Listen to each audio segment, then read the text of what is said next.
तो हमारे साथ एक सज्जन हैं, तो उनकी कुछ कंप्लेंट्स हैं, तो आइए जानते हैं उनकी क्या परेशानी है, क्या दिक्कत है और इस बारे में उनका क्या कहना है। हाँ जी, क्या नाम है जी आपका? मेरा नाम रमेश बोटानी। आप कहाँ के रहने वाले हैं? मैं पटेल नगर, वेस्ट पटेल नगर का। तो आपको क्या दिक्कत या क्या परेशानी का सामना करना पड़ता है? मुझे आज तक कोई किसी तरह की कोई पेंशन नहीं मिली है जी। मैं 75 का होने वाला हूँ अगले महीने। मतलब ये आपने जो आप कह रहे हैं पेंशन नहीं मिली है, इसके बारे में आपने किसी डिपार्टमेंट में जाके कंप्लेंट वगैरह की? नहीं, मुझे तो कोई पता ही नहीं कहाँ जाना है, कुछ नहीं पता मुझे। मैंने अब पेपर में पढ़ा कि किसी लोगों की सीनियर्स की पेंशन डबल हो रही है, तो मैं देखा तो मेरे तो आज तक कभी सिंगल भी नहीं लिया, तो डबल कैसे होती है, कहाँ मिलती है, मुझे नहीं पता कुछ भी। देखो जी, समस्याएं तो हर घर में है, हर शहर में है, हर गली कूचे में है। कहीं कोई काम नहीं हो रहा, कोई काम नहीं हो रहा। ये तो राजनीति है, वोट लेते हैं, निकल जाते हैं, फिर पहचानते नहीं। तो मतलब आपको अपने एरिया में या आपको अपने कॉलोनी में कोई समस्या का सामना करना पड़ता है? बहुत समस्याएं हैं जी। जैसे कि क्या? जैसे कि पार्किंग की है जी, पार्किंग की है, नालियों की है, गली खड्डे हैं, सड़कें हैं, सब बेकार हुई पड़ी हैं। कोई देखने वाला नहीं। सब कहते हैं इलेक्शन के बाद वो काम होता नहीं। इलेक्शन में हम ये करेंगे, वो करेंगे, आज तक ना किसी ने किया है, ना कोई आगे आ रहा है। मतलब आपने कंप्लेंट करते हैं, सब कुछ करते हैं, तो उसमें कोई सुनवाई नहीं है? नहीं जी, यहाँ वो कहते हैं नहीं, ये जल बोर्ड में है जी, ये सीवर लाइन वाले हैं जी, ये उनकी प्रॉब्लम है, ये उनके है, ये इस महकमे में चले जाओ, उस महकमे में। इंसान अपनी दाल रोटी कमाए या महकमों में चक्कर लगाए। ठीक है, हमसे बातचीत करने के लिए बहुत बहुत धन्यवाद जी। देखो, समस्या अभी वैसे तो खैर मैं जो मोटी मोटी समस्या ये है कि जैसे यहाँ पे हमारे गवर्नमेंट स्कूल हैं जी, उनके सामने ही कूड़ेदान बने हुए हैं। ठीक है जी। बड़ी समस्या ये है कि वहाँ पर आसपास जो है रिक्शे वाले भी खड़े रहते हैं, तो स्कूल के बच्चों का जो है वो वहाँ से निकलना मुश्किल हो जाता है। एक तो गंदगी वहाँ पर निकलते हैं, तो ये कूड़ेदान जो है ना थोड़ा सा दूर होने चाहिए। अभी कोशिश तो जारी है, बट अगर आप इसको आगे ले जाएं तो बात अच्छा है जी। तो इसके अलावा कोई आपको परेशानी का सामना करना पड़ा? थोड़ा देखिए, मैं ये देखता हूँ कि बुजुर्गों के लिए ज़रा सिक्योरिटी की सिस्टम थोड़ा सा तेज़ होनी चाहिए, थोड़ी उनका ध्यान थोड़ा रखा जाना चाहिए। आजकल ज़रा थोड़ा सा यहाँ चेन स्नैचिंग और ये सब चीज़ें भी बढ़ रही हैं, तो मेरी गुजारिश है कि थोड़ा सा ये भी अगर आप इस चीज़ को भी देखें कि अगर ये थोड़ा सा इसमें अगर पुलिस की जो कुछ थोड़ी सी वो बढ़े, उसमें राउंड वगैरह कुछ थोड़े बढ़ाए जाएं, तो ये चीज़ें भी आजकल थोड़ी सी बढ़ रही हैं।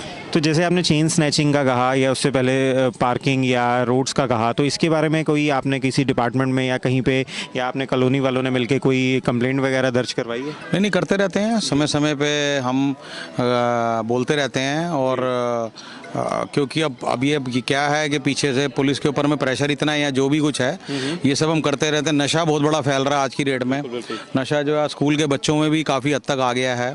तो नशे से याद आया कि जैसे केजरीवाल जी जा रहे हैं पंजाब में, तो वो कह रहे हैं मैं उसको पेरिस बना दूंगा, तो क्या कहते हैं यहाँ पे वो जगह जगह ठेके खोल रहे हैं, इसके बारे में आपका क्या कहना है? ठेका तो देखो जी, मेरा ये कहना है कि आप एक जगह मत बैन करो, आप पूरे देश में बैन करो। जब गुजरात में बैन हो सकता है, बिहार में बैन हो सकता है, तो आप इसको पूरे देश में बैन करो जी। बिल्कुल, एक जगह से क्या होगा? ठीक है नहीं? ठीक है जी, बहुत बहुत धन्यवाद। हाँ जी मैडम, क्या नाम है जी आपका? सीमा सहगल। आप कहाँ के रहने वाले हैं? मैं दिल्ली से ही हूँ और रंजीत नगर की निवासी हूँ। तो हमने जैसे बातचीत पहले की, तो आप लेडीज़ की प्रॉब्लम को कैसे टेकअप करते हैं? देखिए, मैं इंटरनेशनल एडवोकेट ऑर्गेनाइजेशन से वुमेन सेल प्रेसिडेंट हूँ। उसके साथ साथ मैं अंतर्राष्ट्रीय हिंदू परिषद से दिल्ली प्रांत की महिला अध्यक्ष हूँ, जिसमें हम महिलाओं और बच्चों के लिए बहुत से कार्य करते हैं। महिलाओं में हम जो ऐसे कई तरह के केसेस होते हैं जो महिलाएं खुद बाहर आकर बता नहीं पाती हैं और उसको छुपा कर रखती हैं, जब हमें पता लगता है हम उनके पास जाते हैं और उनको प्राइवेसी रखते हुए हम उनके केसेस को हल करते हैं और उनकी समस्याओं को दूर करते हैं। इसके साथ साथ जो बच्चे स्कूलों में अपनी फ़ीस पे नहीं कर सकते या उनको पढ़ा नहीं सकते, तो उन बच्चों की फ़ीसिस का भी हम लोग इंतज़ाम करते हैं। और इसके साथ साथ जो हम लोगों को आज देखिए बहुत ज़रूरत है एक दूसरे के साथ मिलकर जुड़कर एक माला में मोती की तरह पिरोकर साथ में रहने की, उन कोशिशों को भी करते हैं। जो संस्कार हमारे आज ख़त्म होते जा रहे हैं, उन संस्कारों को हम कीर्तन में मंत्र के द्वारा उन लोग बच्चों को भी हम बिठाते हैं, जिन घरों में जाकर हम कीर्तन निःशुल्क करते हैं, उन बच्चों को भी आगे बिठाकर उनको भी सिखाने का प्रयास करते हैं। मेरे साथ ही मेरे कीर्तन मंडली के अध्यक्ष भारती गुप्ता जी खड़ी हैं, जो और हमारी एक अपनी मंडली भी है। तो हम चाहते हैं कि अगर कहीं पर भी कोई भी महिला पीड़ित हो या कोई दिक्कत हो, आप ग्लोबल मीडियाज में आकर इनसे भी कांटेक्ट कर सकते हैं, और अगर हमारे साथ भी कांटेक्ट करना चाहे तो हम इनके साथ मिलकर हम उन समस्याओं को पूरी तरह से हल कर सकते हैं।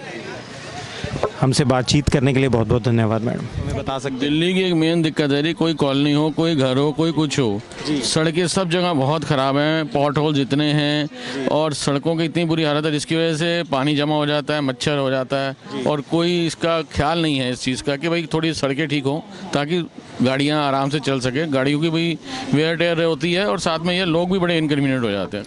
वैसे तो हमारे एरिया में ऐसी सच कोई दिक्कत नहीं है, बट हाँ, एक जो सबसे ज़्यादा ज़रूरी चीज़ है वो है यहाँ की सड़कें, कि यहाँ पे सड़कों में इतने ज़्यादा पॉट होल्स वगैरह है कि आने जाने में बहुत ज़्यादा दिक्कत होती है। बच्चे भी चल रहे होते हैं तो उनको भी डर लगता है गाड़ी में लेके जाते हुए कि बहुत ज़्यादा सड़कें ऊपर नीचे है। तो मेरा ख्याल वो एक चीज़ का मैं ज़रूर कहूँगी कि इस चीज़ को अगर हम सॉल्व कर सके तो एरिया हमारा और ज़्यादा सुंदर बन सकता है।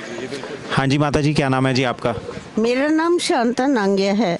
आप यहीं के रहने वाले हैं? इस पटेल नगर में 60 साल से रह रहे हैं। क्या दिक्कत परेशानी है आप? इस समय हमारी दिक्कत ये है कि मेरा रॉन्ग बिल आ गया है। वो ऐसे कि मीटर स्टॉप हो गया, किसी ने रीडर ने या वहाँ से जल बोर्ड से कोई भी नोटिस नहीं आया मुझे। 2019 में हमारे घर में 4-5 मौतें हो गई, तो हमने बिल आ गया, हमने कोई ख्याल नहीं किया। भाई ऊपर तो 0-0 है, पूछा कितना में 0-0, किसने नहीं बताया कि नीचे क्या है, हमें पढ़ना नहीं आता। ठीक है, फिर 2019 चलता रहा, फिर 20 आ गया, फिर उसमें बिल वो रीडर हेमंत जी आ गए। उन्होंने बताया बेटा ये बिल ज़्यादा है, दे देने का। मैंने कहा क्यों है, तो ये तो रॉन्ग बिल है, ये तो पेनल्टी है हमारे, हमें इन्फॉर्म करते तो ठीक है। तो जैसे ही उन्होंने बताया कि ये तुम्हारा मीटर बंद है, मैंने उसी दिन दूसरे दिन सुबह मैंने नया मीटर मंगा के लगा दिया, जो मेरे पास है, आप देख लीजिए। नहीं तो आपने इसकी कंप्लेंट बिजली बोर्ड में की? मैं नहीं जा सकती थी। नहीं, मतलब आपके किसी घर वाले ने या किसी ने? नहीं, मेरे घर में मैं ही हूँ, अकेली हूँ। मैं अकेली रहती हूँ, मेरा कोई भी नहीं। ठीक है, और मैं बहुत 80 साल की हो रही हूँ। जी जी, ठीक है। फिर वो हेमंत जी को बताती रही मैं, उन्होंने कहा आप मुझे पैसे दे दो, मैं दे आता हूँ। मैंने कहा ये फाइन है मेरे ऊपर, मैं ऐसे क्यों बिल दूँ? मेरा सच्चा बिल हो तो मैं दे दूँ, ऐसे मैं नहीं देती। मैं आनंद जी से जाके बात करूँगी। मैं 20 मार्च 2020 को उनके पास गई, और फिर कोरोना हो गया। कोरोना के चक्कर में लेट होता होता आज तक वो 1000 कितने का बिल था, जो अब मेरे को पहुंच गया है 1666 रुपए तक, अब तक पहुंच गया। अच्छा जी। तो वो बिल मैं पेनल्टी वाला नहीं देना चाहती, वो मेरा माफ़ किया जाए, क्योंकि वो मेरे ऊपर जुर्माना है, या तो रीडर से वसूल करे। हाँ जी, क्या नाम है जी आपका? दीपक कुमार मल्होत्रा। हाँ जी, क्या समस्या है जी आपकी? वाटर बिल इन्फ्लेटेड आते हैं जबकि कंजम्पशन है नहीं जी। 2 मीटर है, उनमें मोटर नहीं लगी हुई, वो चलता ही नहीं है। ठीक है जी। मीटर ठीक है, लेकिन उनमें कंजम्पशन नहीं होती, इस वजह से कोई मीटर रीडिंग एक्स्ट्रा नहीं आती जी, लेकिन इन्फ्लेटेड बिल आ जाते हैं। ठीक है जी। तो उसके लिए मैंने उनको कंप्लेन भी की थी। तो जो मीटर रीडर है पहले जो था वो तो सारी एक्यूरेट मीटर रीडिंग लेता था, जब से नए मीटर रीडर आए हैं वो इन्फ्लेटेड बिल आ जाते हैं।